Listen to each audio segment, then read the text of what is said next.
Nothing beats a classic. Himitsu Sentai Gorenger. The Secret Squadron starts a series. Himitsu Sentai Gorenger. Hello and welcome to Earth Alien ProtoMet. Today, in honor of Super Sentai turning 50 years old, I'll be taking a look at where it all began with Himitsu Sentai Gorenger. The evil Black Cross Army seeks to conquer the world. Opposing them is the Earth Guard League, or EAGLE for short, a military defense organization tasked with defending humanity.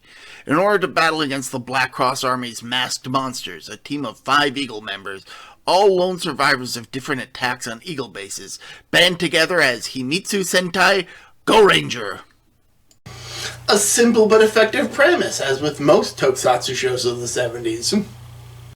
This simplicity works to the show's benefit, as, like with most shows of the era, each episode can be watched independently of others, and you can still get the gist of what's happening.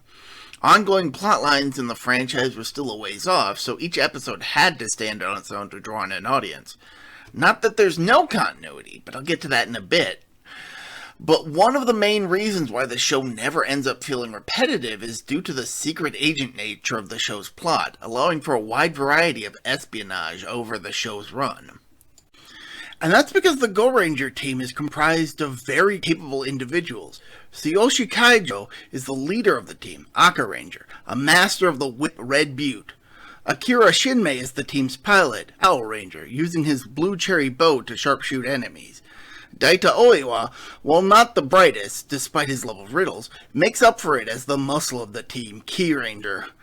Peggy Matsuyama, the token female of the team, is also the team's explosives expert, Momo Ranger, using her earring bombs.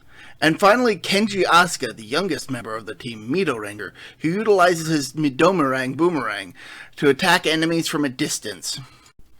And they're not alone, as they have the backing of the entire EAGLE organization. In direct command of the Gorengers is Gonpachi Edogawa, a cunning tactician who masquerades as a restaurateur to hide the location of the Gorenger Room, the team's secret headquarters. Due to the secretive nature of the battle between EAGLE and the Black Cross Army, espionage is required, and the Gorengers work with a small team of spies, most prominent of which is Agent 007, Yoko Kato, who, along with her younger brother Taro, are regulars of Edogawa's Snack Gone curry restaurant. While the Black Cross Army have their share of characters, the majority of the main villains are interchangeable generals who each appear only to be replaced in turn as the series progresses. I told you there was continuity. At the head of the evil organization is the Black Cross Fuhrer, whose appearance changes over time, from a hooded mystery man to a somewhat silly-looking lead villain with a big cross for a headdress.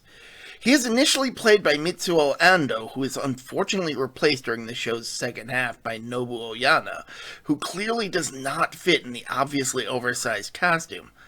Kind of a shame, given how Ando managed to give an air of menace even after the Fuhrer's true face is revealed, despite how goofy the costume looks. Unlike most entries in the Super Sentai series, which admittedly this show predates by a number of years, Himitsu Sentai Gorenger lacks any form of giant robot for the team to use to battle giant monsters, which are also absent from this show.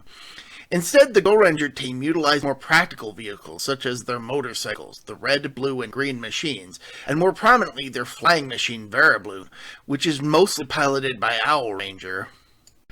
However, halfway through the series, big changes occur.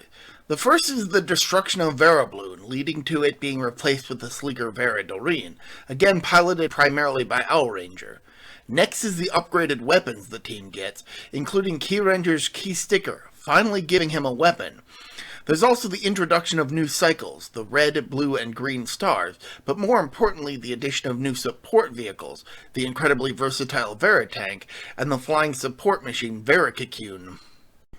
Then there's Daita's departure from the team, a result of actor Baku Hatakeyama needing to take time off to perform in a play he was doing. Replacing Daita is Daigoro Kumano, a more inexperienced member of the team played by Jiro Daruma, who eventually fits into the role, only to be killed off in time for Daita return to his role on the team, marking the first instance of a Sentai Ranger's death and replacement. However, on a more somber note, following the conclusion of Gorenger's run, Hatakeyama found himself being typecast in roles similar to Daita and unable to shake off the stigma of his most famous role. He ended his life in 1978. To lighten the mood, I'll now turn to the manga adaptation, written and illustrated by series creator Shotaro Ishinomori. Unlike Ishinomori's other adaptations of his tokusatsu creations, his Gorenger manga doesn't really strive for literary greatness, though it does give Ranger more development than he gets in the show proper. Ultimately, it's no wonder why this manga is largely forgotten among the author's other works. At 85 episodes, this is one of the longer ones in the tokusatsu genre, but much like its similarly long older brother, Kamen Rider, it manages to avoid feeling like it's repetitive. Himitsu Sentai Gorenger is a classic tokusatsu show and the unintended start of a long-running franchise that is a must-watch. With such a simple yet strong first showing, it's no wonder why the basic premise of a team of heroes battling the forces of evil has managed to last for 50 years. So, until next time, I'm ProtoMet. See ya.